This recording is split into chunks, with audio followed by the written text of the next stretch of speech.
हुमायूं कबीर और बाबरी पर सियासी घमासान छड़ा हुआ है। असदुद्दीन ओवैसी कह रहे हैं जब तक दुनिया रहेगी बाबरी मस्जिद का जिक्र करते रहेंगे। बाबरी मस्जिद को गिराना एक जख्म है। 6 दिसंबर लोकतंत्र की हत्या का काला दिन है। मुल्क किसी एक मजहब को मानने वालों का नहीं है, यह सबका है और सबको कोर्ट संविधान की बात माननी चाहिए। टी राजा कह रहे हैं बंगाल में राक्षसी राज समाप्त करने के लिए राम भक्त कमर कस ले, फिक्र की जरूरत नहीं है। वैसे बाबर का ढांचा अयोध्या में गिराया था, उसी तरह मुर्शिदाबाद का ढांचा भी राम भक्त गिराएंगे। इमरान मसूद कह रहे हैं ममता फिक्स गेम की कोशिश ना करें। ममता दीदी को किस बात का डर है? बंगाल में उन्हें सख्त एक्शन दिखाना चाहिए। ममता बनर्जी ने कहा बंगाल की धरती ने कभी विभाजन के आगे सिर नहीं झुकाया और आगे भी नहीं झुकाएगी। सांप्रदायिक ताकतों के खिलाफ हमारी लड़ाई जारी रहेगी।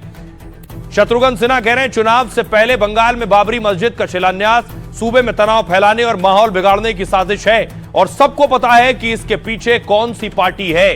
केशव प्रसाद मौर्य कह रहे हैं यह सब टीएमसी की नौटंकी है। बंगाल में बीजेपी की सरकार आने वाली है। बाबर के नाम की ईंट बीजेपी उखाड़ फेंकेगी। इकबाल अंसारी कह रहे हैं पक्षकार रहे बाबरी मस्जिद मामले में 6 दिसंबर का दिन सबके लिए शुभ है। मुस्लिमों ने कोर्ट के फैसले का सम्मान किया और इसके बाद भव्य राम मंदिर बन चुका है। अयोध्या नगरी पूरी तरह से बदल चुकी है। यहां रोजगार भी है, विकास भी और भाईचारा भी है। दिलीप घोष बीजेपी नेता कह रहे हैं राम मंदिर बन चुका है, अब बाबरी मस्जिद को भूल जाना चाहिए। कुछ लोग सियासी फायदे के लिए मुसलमानों को गुमराह करते हैं। टीएमसी और हुमायूं कबीर के बीच तगड़ा तालमेल है। यह मुस्लिम वोट बैंक खींचने की राजनीति है।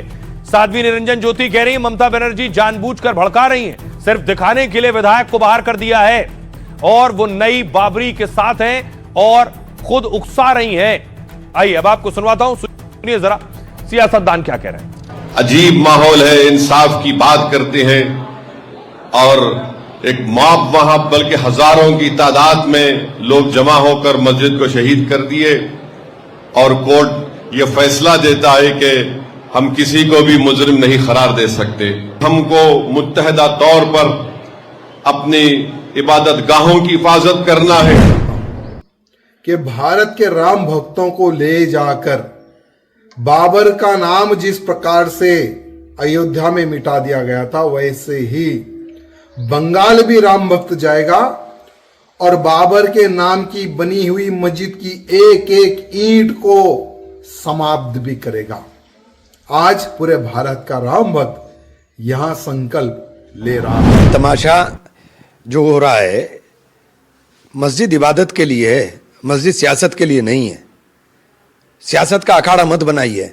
मुर्शिदाबाद के अंदर आप बहुसंख्यक हैं, आप तमाशा कर लेंगे, लेकिन देश के अंदर रहने वाले बाकी हिस्सों के अंदर मुसलमानों के खिलाफ क्यों जहर पैदा कर रहे हो? ममता बनर्जी का हिडन एजेंडा है और ममता बनर्जी ने लोगों को आंख में धूल झोंकने के लिए अपने एमएलए को सस्पेंड किया, कबीर को, लेकिन बंगाल में जब तक बीजेपी का कार्यकर्ता एक भी जिंदा है, इनका विरोध करता रहो। देश में सिर्फ और सिर्फ किसी तरह से मुस्लिम को टारगेट किया जाए, मेजॉरिटी के बेस पर फैसला होने लग गया तो मतलब माइनॉरिटी खत्म, फिर तो संविधान का कोई मतलब नहीं होता है। हुमायूं कबीर जो भी कर रहा है वो ममता बनर्जी के इशारे पर ही कर रहा है और ममता बनर्जी ये जानती हैं जो आगामी चुनाव है वो ममता बनर्जी हार चुकी है। उनको अगर सहारा किसी का है तो वो घुसपैठियों का है। अब सवाल यही उठ रहे हैं कि पश्चिम बंगाल में आखिर बाबरी की नींव रखी जा रही है, अमन शांति सवालों में है। पुलिस क्या कर रही थी? पुलिस क्या सिर्फ तमाशा देख रही थी? पुलिस खड़ी हुई थी, नींव रखते हुए देख रही थी, आरएएफ लगी थी, बाकी सिक्योरिटी फोर्सेस थे, ये सब देख रही थी। आखिर ऐसा क्यों हो रहा था ये मैं आपको बताऊं, क्योंकि ये मामला कोर्ट चला गया था। कोर्ट में देखिए क्या हुआ। आपको बताऊं बाबरी मस्जिद को लेकर हुमायूं के खिलाफ याचिका दायर की गई थी। कहा गया कि हुमायूं का प्रस्ताव संविधान का उल्लंघन करता है और उनके बाबरी मस्जिद के निर्माण या शिलान्यास पर रोक लगानी चाहिए, लेकिन कोलकाता हाईकोर्ट ने रोक लगाने से इनकार कर दिया। अदालत ने कहा मस्जिद निर्माण में किसी तरह का दखल नहीं देंगे। इलाके में शांति बनाए रखने की जिम्मेदारी राज्य सरकार की है। वो तय करे कि पर्याप्त सुरक्षा हो और माहौल ना बिगड़े। इस फैसले के बाद हुमायूं ने शिलान्यास कार्यक्रम और बढ़ा किया। उन्होंने कहा, मैं कोई गैर कानूनी काम नहीं कर रहा हूं, इसलिए कोई मुझे रोक नहीं सकता, यह हुमायूं कबीर ने कहा। हम हाईकोर्ट के आदेशों का पालन करेंगे और मस्जिद की नींव रखेंगे। आइए आपको सुनवाता हूं, सुनिए जरा हुमायूं कबीर क्या कह रहा है। बहुत खुश हूँ। मैं 1 साल पहले ऐलान किया कि मुर्शिदाबाद में बेलडंगा में एक नया बाबरी मस्जिद का नींव रखूंगी। तो आज 6 दिसंबर में 1:10 तक मेरा लाखों आदमी इकट्ठा होके, मेरा ख्याल से ये 3 से 4 लाख आदमी यहाँ इकट्ठा हुआ। नहीं तो मस्जिद बनाएंगे, मस्जिद को साथ साथ मेरा 300 करोड़ का प्रोजेक्ट है, वो 300 करोड़ में ये सब पूरा हो जाएगी। मुस्लिम आदमी को मैं बहुत सपोर्ट दे रहा है। अब देखिए जरा ये हुमायूं कबीर कौन है। एकाएक स्क्रीन पर और सीन में आ गए। हुमायूं कबीर ममता बनर्जी से उनका पुराना नाता है, ममता बनर्जी की पार्टी के विधायक रहे हैं। यह बात अलग है, जब बाबरी बनाने की बात की तो पार्टी से बाहर कर दिए गए। अब बंगाल में भी मुसलमान हुमायूं कबीर का विरोध भी कर रहे हैं। अगली तस्वीर दिखाऊं मैं आपको, यह तस्वीर आप देख रहे हैं। बहुत से मुसलमान हुमायूं कबीर के नींव रखने का विरोध कर रहे हैं।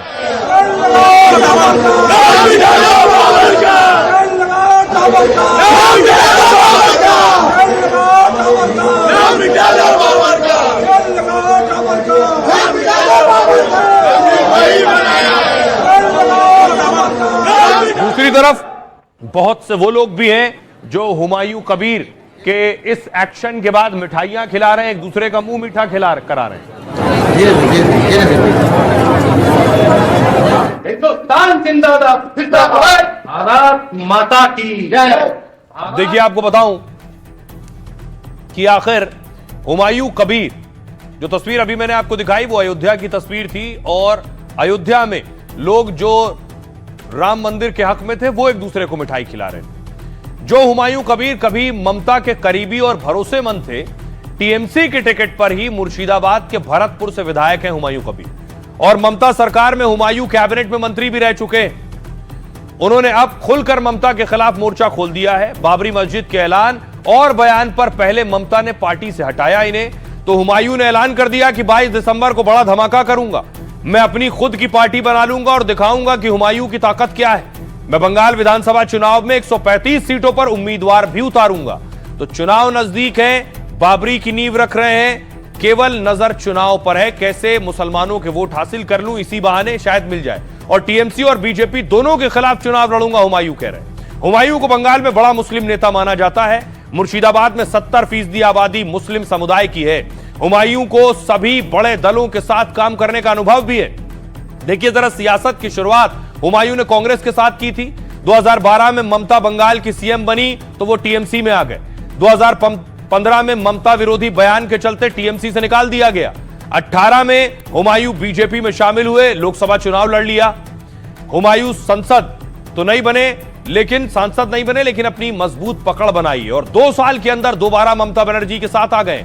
बाबरी मस्जिद को लेकर भले ही हुमायूं निशाने पर हैं, लेकिन मस्जिद के शिलान्यास और नींव रखने में लाखों की भीड़ जमा की और यह भी दिखाने की कोशिश की कि उनकी मजबूत पकड़ है मुर्शिदाबाद में। तो क्या मुर्शिदाबाद और मुस्लिम बहुल सीटों पर ममता के वोट काटेंगे हुमायूं कबीर?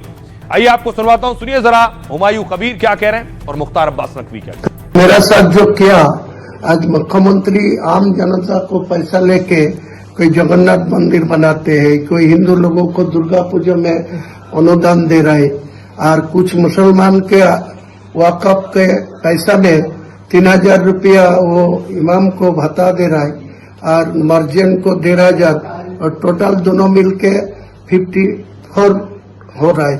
और हर यार 1,10,000 रुपया करके पूजा करने के लिए दिया। ये तो आरएस कई काम कर रहा है। दादा, बाबरी मस्जिद बना रहे इसलिए कि ममता बनर्जी के दल से निकाल रहे हैं, आपको क्या उनको पूछिए, जो निकाल लिया उनको पूछिए, वो मेरी बात। लोगों के जो है वो जख्म पे जो है वो भर रहे हैं, आप उस पर जो है वो फिर से नमक छिड़कने की अगर कोशिश करेंगे तो ये हुमायूं की बात आप छोड़ दो, बाबर का जो बाप था उमर शेख, वो भी अगर कब्र से निकल के आ जाएगा तो इस विदेशी आक्रांताओं की जो क्रिमिनल कम्युनल क्रूर करतूत का कलंक जो पाताल में जा चुका है उसे नहीं निकाल सकते।